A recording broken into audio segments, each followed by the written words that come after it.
재미와 감동이 있는 만남. 감동과 재미가 있는 만남. 오늘이 오늘이 만나쇼.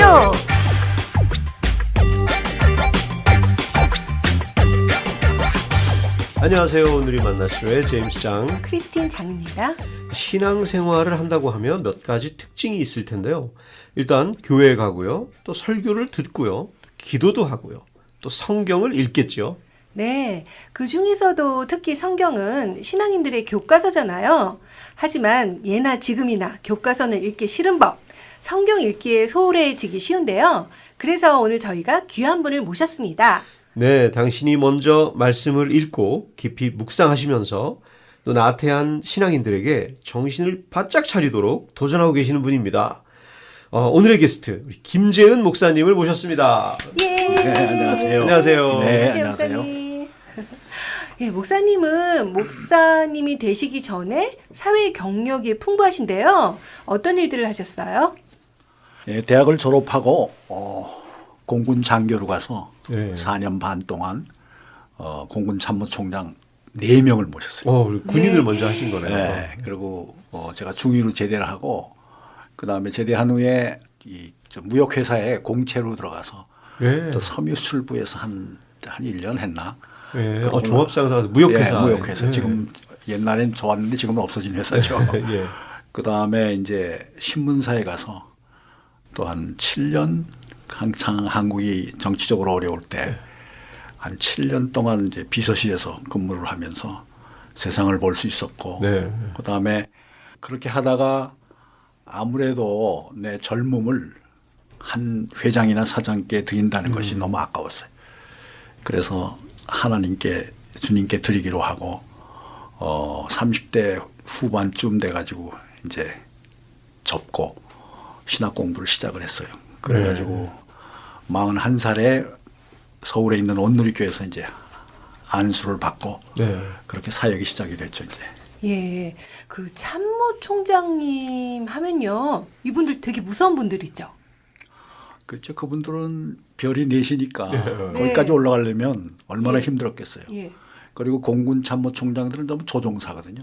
네. 예. 그럼 조종사들은 이 칵핏 안에서 자기가 모든 걸 다 해야 돼요. 네.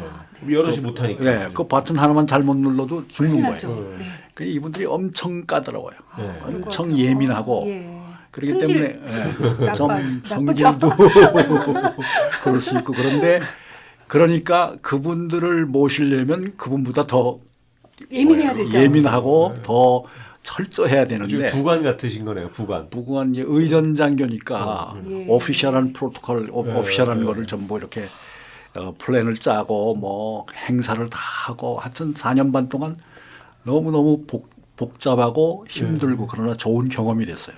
그렇겠네요. 크로스 체크를 하고 그러면 의전관이요? 의전장교, 프로토콜 오피서. 예, 예. 의전 장교나 또 큰 회사 비서실에서 근무하셨다면 그것도 되게 실력을 인정받으셨을 것 같은데요. 실력 인정 뭐 어쨌든 그분들이 뽑아서 자기 마음에 드니까 있는 그렇죠. 거지. 그렇지 않으면 거기 그렇죠. 하루도 아무나 못 못 있어요. 가요. 하루도 못 진짜 있어요. 하루도 못 있을 것 같은데 그러면 성격도 좀 철저하시고 그렇죠. 꼼꼼하시고 그 적성에 맞지 않으셨어요? 그것도 되게 좋은 자리 아니에요? 왜 그렇죠. 그만두셨는지. 실제로 파워가 있는 자리고 네. 그리고 서로 신뢰가 있어야 되니까. 네. 그렇죠. 왜냐하면 그분이 생각하는 걸 내가 알아서 먼저 해야 되니까. 네. 그렇죠.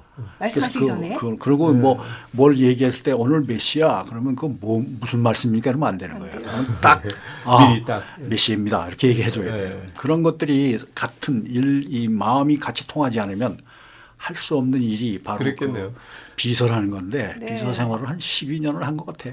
와. 부목사도 또 그렇게 오래 했으니까. 네. 아무튼 뭐 지금은 사실 더 높은 분을 그 섬기고 계시니까. 섬기시느라고. 네, 그럼 먼저 여기서 우리 김재은 목사님이 어떤 분이신지 그 반짝반짝한 프로필을 듣고 우리 다시 얘기 나누도록 하겠습니다. 반짝반짝 프로필. 이름 김재은. 1946년 황해도에서 태어나 군산 피난민 수용소에서 예수님을 5살에 영접함. 가족으로는 45년 동안 동역한 아내와 요르단 선교사인 딸, 그리고 목사인 아들이 있음. 젊은 시절 공군에서 의전 장교로, 그 후엔 대기업과 신문사에서 잘 나가는 사회인이었으나 더 가치 있는 것을 섬기기 위해 41세에 목사 안수를 받으심. 1987년부터 7년간 한국온누리교회를 섬기시다가 미국으로 건너와 1993년 조그만 샌드위치숍에서 시애틀 온누리교회를 개척. 17년 동안 담임 목사로 섬기시다 은퇴하심. 현재 ANC 온누리교회의 협동 목사. 그동안 40여 곳의 선교지를 다니시며 선교사를 돕고 격려하는 사역을 해오심. 꾸준하고 깊은 말씀 묵상에서 나오는 강해로 요한복음 1년, 사도행전 2년, 로마서 3년, 마태복음 7년을 설교하심. 와, 정말 대단하시네요. 은퇴 후에도 여전히 꾸준하고 깊은 말씀 묵상으로 길어올린 메시지를 이메일과 카톡으로 여기저기 이 사람 저 사람에게 나눠주시며 생명을 전파하고 계시는 하나님의 충성된 종 김재은 목사님을 소개합니다. 반짝반짝. 네, 그런데 어떻게 해서 목사가 되기로 결심을 하셨나요? 뭐 결심을 했다기보다 이렇게 살아가는 과정 속에서 가장 중요한 가치가 뭘까? 네. 거기에 대한 도전이 있었고 우리 인생이 뭐 40대부터 한 20, 30년도 제대로 일을 못 하는데 그 가운데 내가 무엇을 위해서 살아야 되느냐. 그럼 돈을 위해서 한다. 그러면 돈을 얼마나 벌겠는가. 그리고 명예를 위해서 한다 그러면 얼마나 명예가 있을 수 있겠는가. 수많은 사람들을 봤어요. 정치가나 뭐 장군이나 수많은 사람을 봤는데 성공한 높은 분들 많이 보셨죠. 많이 봤죠. 그리고 그분들이 그 자기들의 그 어떤 타이틀이 빠지면 그 인생은 너무나 비참한 것이었어요. 그래서 내가 세상 사람들의 비서가 되는 것보다는 예수님의 비서가 됐으면 좋겠다. 좋아요. 그런 마음을 먹고 좀 어려운 과정이었죠. 왜 부모님 모시고 자녀가 둘이 있고 와이프하고 이렇게 같이 있으면서 어느 날 이제 모든 걸 정리하고 신학교를 갔는데 참 쉽지는 않았지만 가서 기쁨이 있었어요. 지금까지도 그 기쁨이 있어요. 그러면 생활을 어떻게 하셨어요? 그러니까 그 생활이라는 거는 이제 내가 이제 이 가게를 이끌어 갔는데 하나님은 먼저 앞서가시면서 더 좋은 걸 해주셨어요. 왜냐하면 생각지도 않았는데 또 이렇게 이 퇴직금도 많이 나오고 양쪽에서 받았는데 일단 생활을 할 수 있게 다 그리고 해결을 나오고 그 다음에 몇 년 동안은 또 봉급의 한 반씩 주면서 부모님 의료보험도 할 수 있도록 전 회사에서 이렇게 해주셨고 또 제 아내가 음악을 했기 때문에 이제 학교에 들어가서 이제 음악 선생을 하면서 또 수입을 많이 수입을 해서 그냥 셀프 서포트를 했는데 놀라운 사실은 지금까지 빚을 져본 적이 없는 거예요. 하나님이 우리의 서플라이어다. 모든 걸 공급하신다. 정말 너무 좋으셔라. 목사님 하신 말씀 중에 목회자도 과학, 철학, 역사 등 세상 돌아가는 것들을 잘 알아야 된다고 하셨는데요. 저는 목사님은 성경만 읽으라고 하실 줄 알았어요. 좀 뜻밖이었어요. 왜냐하면 성경이 써질 때 컨텍스트가 있어요. 예수님이 말씀하셨을 때 그 제자들이 있고 예수님 말씀하셨을 때 그 상황이 있기 때문에 그 상황은 정치, 경제, 사회, 문화 우리하고는 좀 다르지만 그런 상황이었을 거예요. 지정학적인 상황이었는데 이게 지금 우리한테 왔을 때 지금 복잡다단한 세상인데 여기도 똑같은 더 복잡한 상황이 있는데 그 말씀이 우리에게 여기 있는 우리들에게 지금 나에게 전달되려고 그러면 그것이 어떤 적용이 있어야 되는데 그러다 보니까 목회자는 성경만 보면 답답해지죠. 세상을 볼 수 있는 눈이 있어야 되고 세상에서 일어나는 일에 대해서 민감하게 반응하면서 어떻게 우리 크리스찬들이 이 일을 감당할 수 있을까. 그리고 이 상황에서는 어떻게 적용해야 되는가. 이런 그 원칙적인 적용이 없으면 그리고 지금 미국이 얼마나 복잡. 매일매일 자고 일어나면 모든 사건이 일어나고 한국도 그렇고 지금 세계가 그런데 그걸 모르고 계속 기도만 하고 예배만 드리고 또 말씀을 그런 상황이 없이 본다고 그러면 적용이 없기 때문에 너무나 답답한 게 된 거죠. 정말 그럴 것 같아요. 목사님도 예를 들어서 나만 혼자 깨우치고 나만 혼자 알아서 갖는 게 아니라 그걸 또 전파하고 설교하고 하시려면 네. 또 그걸 받아들이는 일반 성도들의 눈높이를 알아야 그렇죠. 내가 또 그걸 말씀을 전할 딜리버리를 잘할 수 있는 거니까. 네. 더군다나 이 교인들이 이 세상 속에 살고 있는데 그 상황을 모르면 어떻게 케어를 할 수가 있겠어요. 그런데 놀라운 사실은 이 이민교회에서는 네. 이 교인들이 세상을 너무 몰라요. 네. 교인들이요. 네. 예. 왜냐하면 신경을 못 써요. 네. 주어진 일만 하느라고. 먹고 사느라고. 그렇지 먹고 사느라고 힘들기도 하지만 예. 이게 차츰차츰 그 1960년대 미국으로 온 사람, 70년대 온 사람 뭐 이런 데 있는데 그분들은 그때 70년대, 60년대 한국이 다예요. 네. 근데 지금은 엄청나게 했는데 그걸 팔로우업이 안 되는 거예요. 근데 여기 와서 또 미국이라는데 또 이것도 팔로우업이 안 되는 거예요. 그러니까 전혀 상황을 모르는 그런 크리스찬들이 되고 교회도 그렇다고 교회가 세상 얘기를 하는 건 아니지만 우리가 세상 속에서 지금 어떤 상황이 있다는 거를 우리가 알고 기도해야 될 텐데 네. 기도가 안 되는. 기도는 그냥 우리 가정, 우리 자녀들, 뭐 우리 교회 이 범위를 벗어나지 못하니까 좀 답답한 게 사실이죠. 이제. 네, 그래서 또 1.5세 또 자녀들하고도 대화가 안 될 수 있겠어요. 자녀들은 또 갈등이에요. 지금 40대 중반쯤 된 목사들 있잖아요. 1.5세 네. 목사들은 네. 속에 상처가 많아요. 그들이 한 30년 전에 왔을 때 아버지 어머니들은 세탁소에서 일하고 하루 종일 일하기 때문에 케어를 못 받은 거예요. 그렇죠. 네. 그래서 아버지나 어머니는 내가 미국에 왜 왔냐면 너희들 때문에 왔는데 맞아요. 막 그러는데 네. 못 받았기 때문에 여기 속에 앵거가 있고 네. 그리고 1.5세나 2세들은 이 나이 많은 어른들을 보면 어떤 사람은 아주 굳어지는 사람이 있어요. 말도 못하고 버벅거리고 그런 사람들이 있는데 그분들에게 접근하려면 그분들의 관심이 뭔가 참 갈등이 많아요. 여기 이민 1.5세나 2세는 우리 아들도 뭐 13살에 왔으니까 1.5세겠지만 갈등이 많을 수가 있어요. 그렇기 때문에 교회가 그분들을 인정해주고 네. 그분들을 세워주고 해야 되는데 그분들 너희들은 우리 말 들어 이러면은 전부 떠나요. 네. 그래서 이 1.5세 교회가 제대로 되는 교회가 없어요. 네. 이 한옥권은 많은데 네. 주일학교나 1.5세는 그렇죠. 뭐 100명, 200명 그리고 그거 또 이렇게 거기서 모든 헌금이나 이런 것도 다 교회에서 관리하고 이렇게 되면 자기는 회사에서 몇만 불씩 사인을 하는데 뭐 몇십 불 가지고 이렇게 하니까 답답해서 떠나는 사람들이 너무 많은 거예요. 네. 그게 우리의 현실이에요. 맞아요. 또 그 정말 그 문화대를 그러니까 1세나 뭐 2세나 또 1.5세 서로 문화적인 걸 서로 1세들은 사실 그거를 알 수가 없기 때문에 그렇죠. 뭐 아무래도 더 교감하고 하는 것들이 그렇죠. 예, 뭐 자기 방식의 어떤 관심이나 이렇게밖에 표현이 안 되기 때문에 정말 힘든 게 있을 것 같아요. 네. 네, 그럼 여기서 우리가 본격적인 토크에 들어가기 전에 우리 목사님의 입을 풀어드리기 위해서 저희가 준비한 코너가 있죠.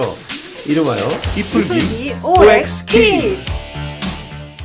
네, 저희가 드리는 질문에 맞으면 O, 틀리면 X라고 네. 재빨리 대답해 주시면 됩니다. 너무 오래 생각하지 마시고요. 네, 자 제가 먼저 들어갑니다.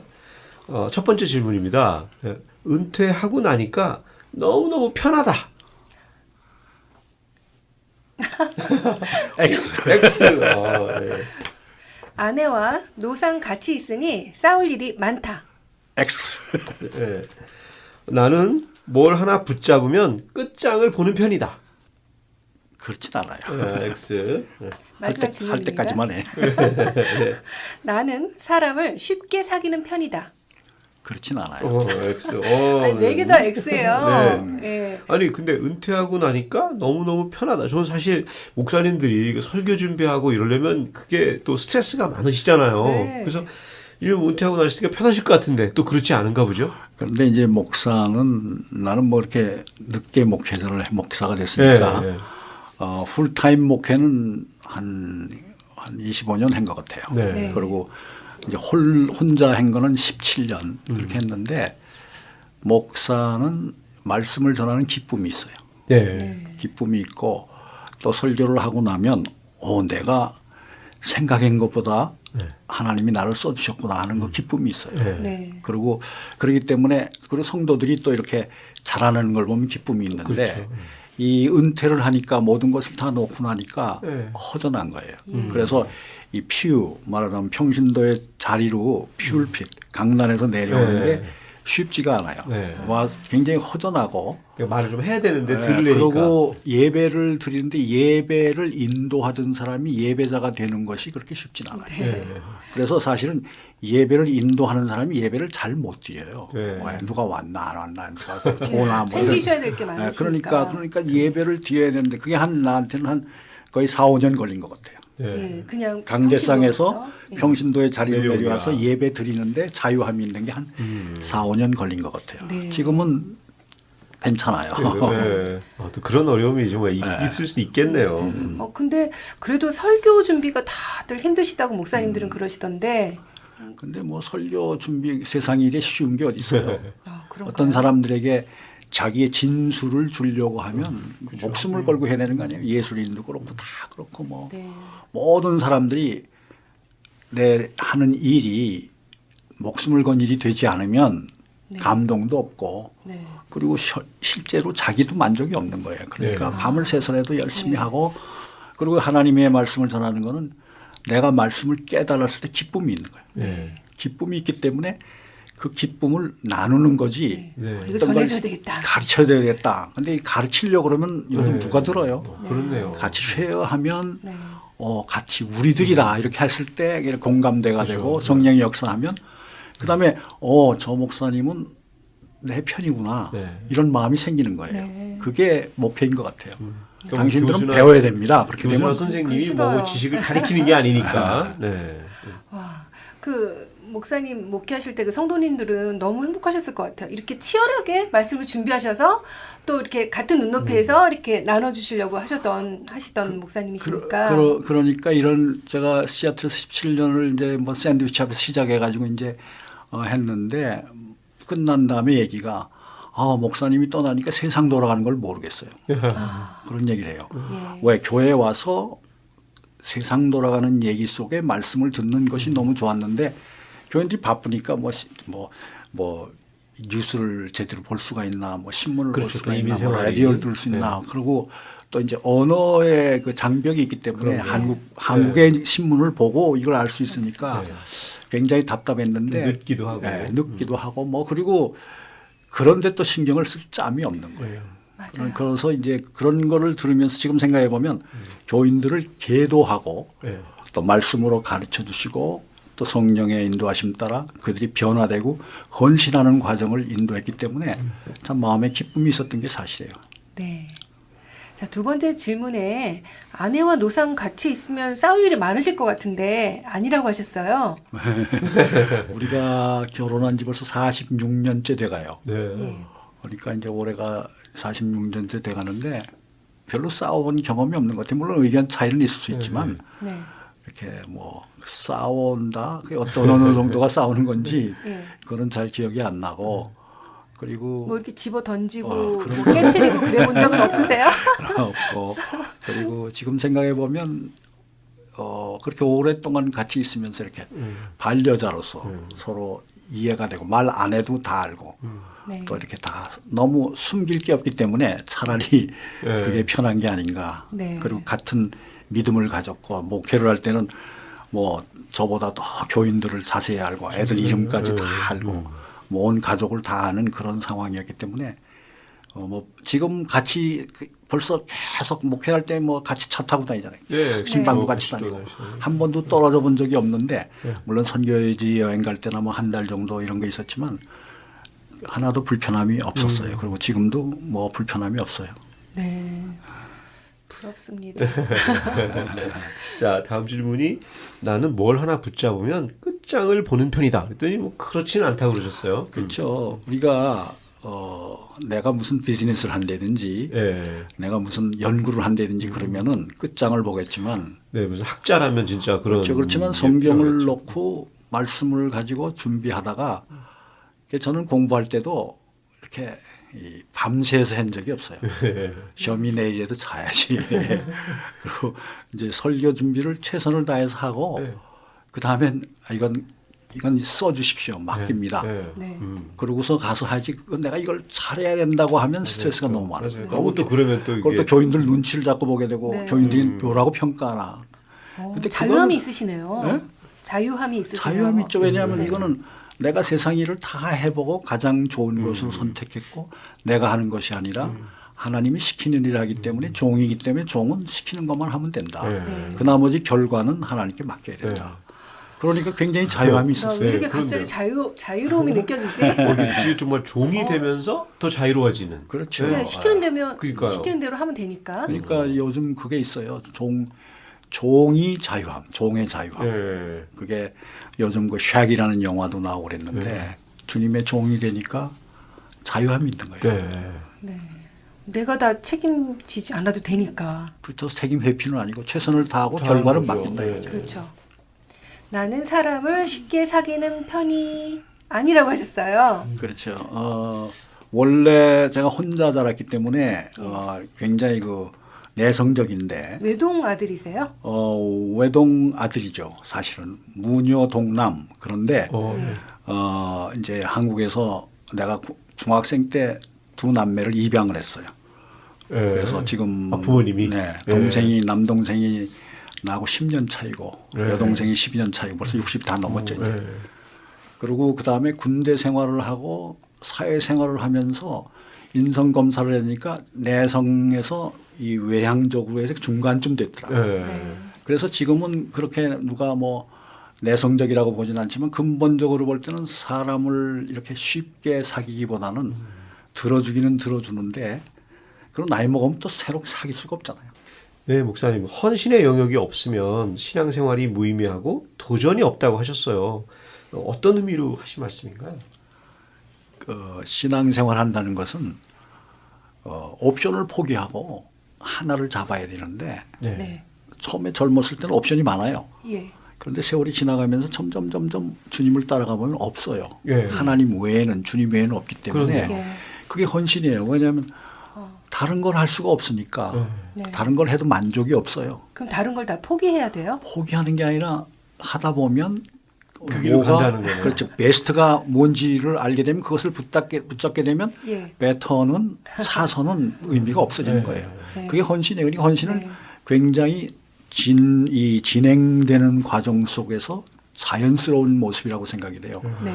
그런데 나이를 먹었는데 어떤 사람은 헌신하기 위해서 뭐 별의별 영역이 다 있죠. 뭐 골프나 뭐 여러 가지 다 하고 있지만 어떤 사람 또 보니까 등산을 그렇게 하시다가 돌아가셨더라고요. 그런데 그러면 그런 영역이 없으면은 그분들은 살 의미가 없어지는 거예요. 근데 크리스찬은 하나님에 대한 예수님에 대한 그 헌신이 없으면 우리가 어떻게 왜 사느냐가 그런 문제가 생긴 건데 우리의 신앙은 삶과 죽음의 문제인데 네. 네. 우리가 어느 날 하나님 나라 갈 텐데 그 하나님 나라가 보장되는 그거에 대한 확신이 없고 헌신이 없다 그러면 이 세상에서는 의미가 없는 것 같아요. 내가 헌신의 영역이 있는데 그것을 위해서 비즈니스를 하고 뭐 뭘 한다 뭐 여러 가지 한다 그러면 의미가 있지만 예. 헌신의 영역이 없이 한다면 이것저것 하다 보면 좌절과 절망이 오고 허망하게 빠지게 되는 거예요. 네. 그래서 예, 저는 헌신은 별로 하고 싶지 않고 좀 편하게 살려고 신앙생활 해야 되겠다 그런 생각도 해본 적 있는데 신앙생활을 즐기긴 하면서 네, 뭐 헌신하고 좀 싶지는 않다는 그렇게 거죠. 생각하면 안 돼요? 그러니까 신앙생활이 문화생활의 한 영역처럼 네. 내 삶의 이 세상의 그 패브릭처럼 네. 거기 한 부분의 문화처럼 옵션 중에 하나? 옵션 그렇게 생각하면 예. 편한데 그건 사회학적인 관점이에요. 네. 사회학을 해보면 신앙은 사회의 그 패브릭 중에 하나거든요. 네. 시들랄 중에. 그러니까 절대적이 아니에요. 그런데 네. 신앙생활을 하다 보면 점점 신앙이 절대적인 거예요. 네. 그 외에는 없어요. 네. 그거 외에는 선택이 없는 거예요. 네. 그리고 그런 영역이 없으면 신앙생활이라는 것이 너무너무 무의미해지고 네. 예. 그리고 재미가 없는 거예요. 예. 그런데 한번 헌신하면 정말 그 외에는 더 보이는 게 없는 거예요. 네. 네. 그렇기 때문에 선교사들 헌신한 사람들 보면 그 어렵고 힘든데 가서 거기 있을 때 그게 자기 나라라고 그래요. 네. 네. 선교사들 얘기하는 거 우리나라 가고 싶다고 그래요. 그걸 보면 우리가 삶의 퀄리티가 네. 내가 진정 최선의 것을 추구하는 사람들은 갈등이 없고 좌절이 없고 상황 속에서 기쁨이 있는데 그 제가 좋아하는 걸 하는 거니까. 그런데 이게 좋지 않 그냥 얻는 게 좋은 것인지 모르고 이것저것 하다가 점점 험황해지면 그 인생은 살 의미가 없어지는 것 같아요. 그래서 헌신의 영역이 없으면 교회도 그래서 이제 은퇴를 하고 어디다 헌신을 하느냐 사실 쉽지가 않아요.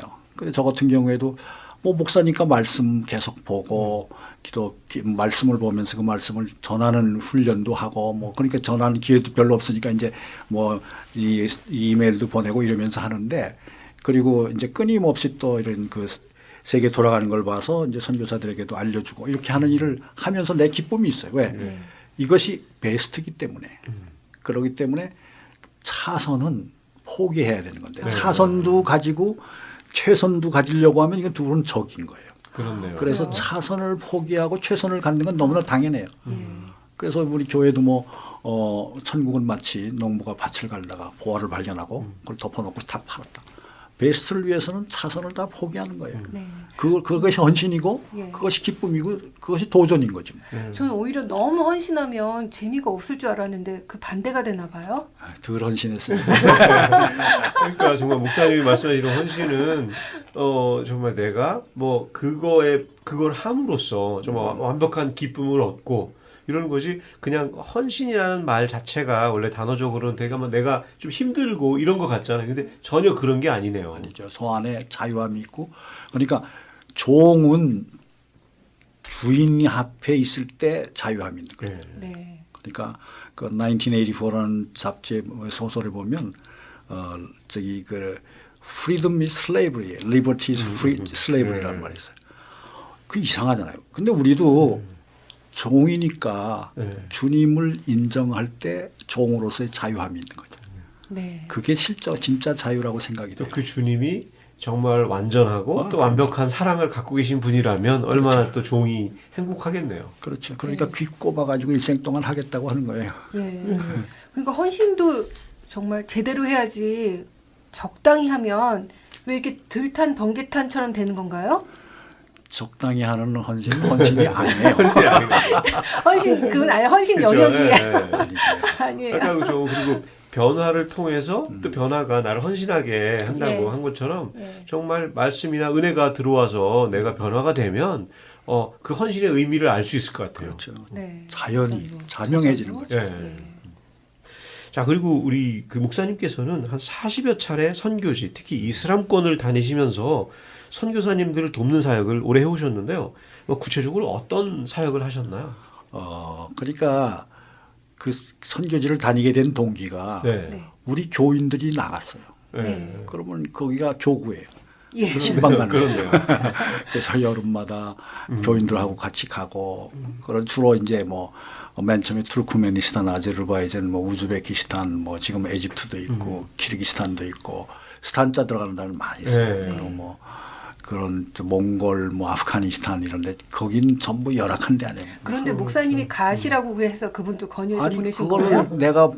그건 내가 가라고 해서 된 사람이 있다 힘든 그러면 지역으로 이렇게 많이 그거는 가셨어요. 절대로 헌신이 아닌 거죠. 자기들이 가겠다고 그랬어요. 그렇죠. 예. 그런 변화를 받았으니까 또 헌신하러 가신 그리고 거죠. 여름에 이 쇼텀 미션을 가고 근데 지금도 한 63세 한 분이 계신데 그분은 여자분인데 그분은 지금 아프가니스탄 카불에 계세요. 근데 예. 그분이 어느 날 갑자기 식사를 하자고 그래서 이제 우리 집사람하고 같이 이제 식사를 하는데 그냥 울어 자꾸. 네. 네. 그리고 하면 자기는 우즈베키스탄만 생각하면 눈물이 난다는 거예요. 어머. 그래서 가라고.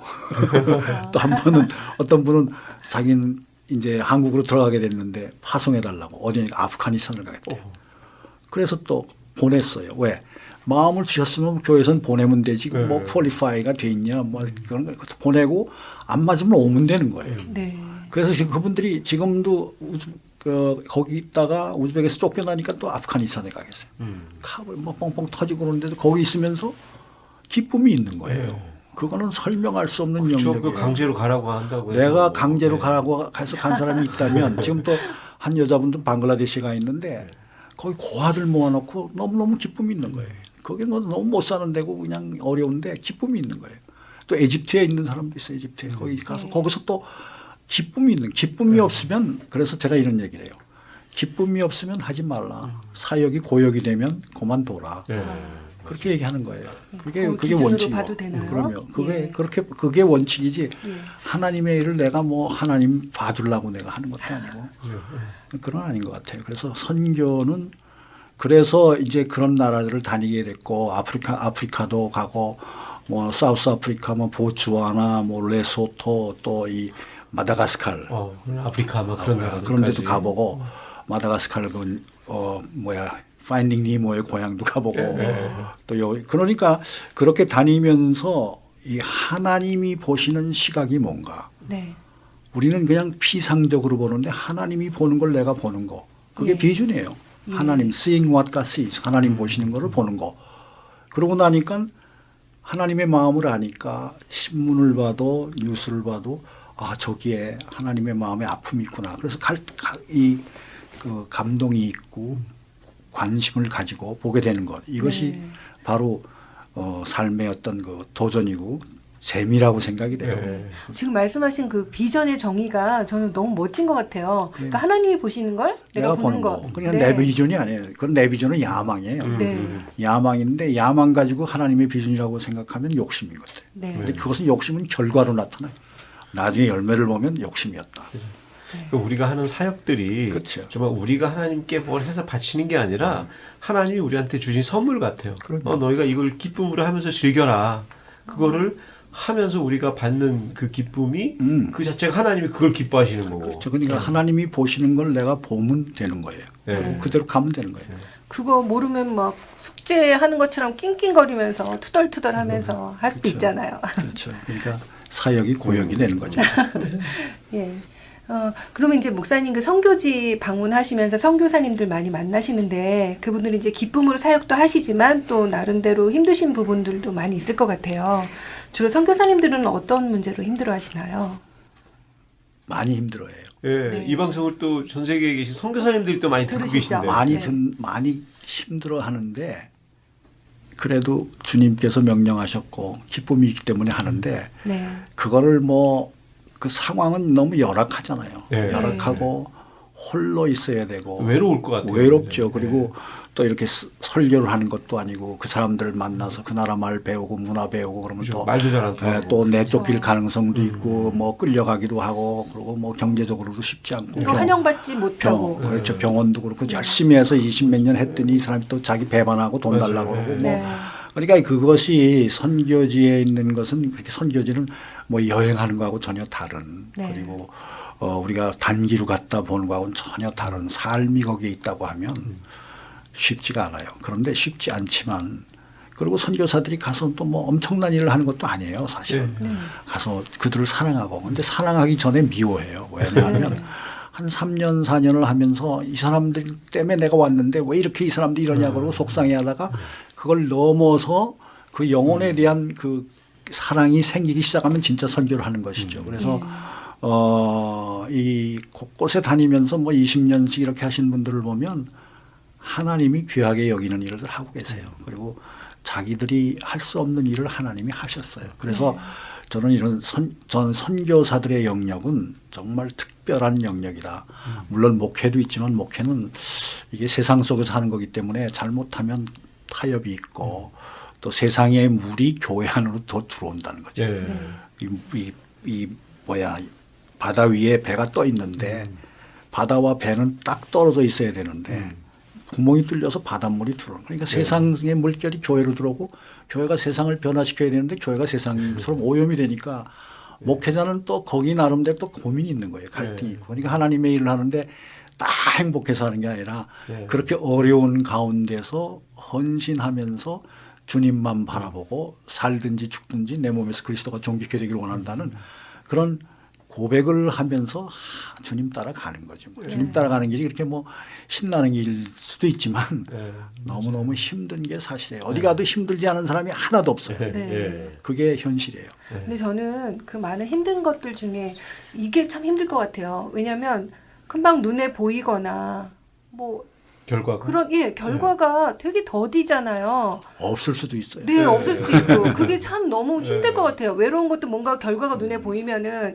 그걸로 좀 위로를 받을 텐데. 그러니까 뭐 7년을 하고 8년을 했는데 하나도 못하고 내쫓겼다. 네. 그러면 이 고국에 나와서 할 말이 없는 거예요. 그 자기 인생이 좀 허무해지게 허무해지죠. 느껴질 수도 있고. 그런데 놀라운 사실은 그런 가운데 성령께서 타치하고 또 새로운 영역을 주고 그리고 하나님이 직접 관리하는 거예요. 네. 목회자들은 또는 성도들은 보여달라고 그러는데 네. 하나님은 보여달라고 하지 않으세요. 하나님은 내가 너를 안다. 네가 나를 얼마나 사랑했느냐. 네가 나를 얼마나 닮았느냐 물어보지. 너 뭐 했느냐. 절대로 안 물어보시니까 그래서 선교사님들이 기쁨으로 또는 슬픔 가운데서도 소망 가운데 기뻐하면서 그 인생이 만약에 40살에 가서 60됐다 20년 했는데 뭐 실적이 뭐냐 그러면 할 말이 없는 거예요. 그러나 거기 저는 그래서 가서 산다는 그 자체가 바로 주님께 드려지는 삶이다. 네. 그래서 우리 선교사들 보고 우리 교회 출신 선교사들 보고는 보고하지 말라. 보고서 뭐 할 게 뭐 있니? 그냥 내면 잘 오늘이 만나쇼 2부에서 계속됩니다.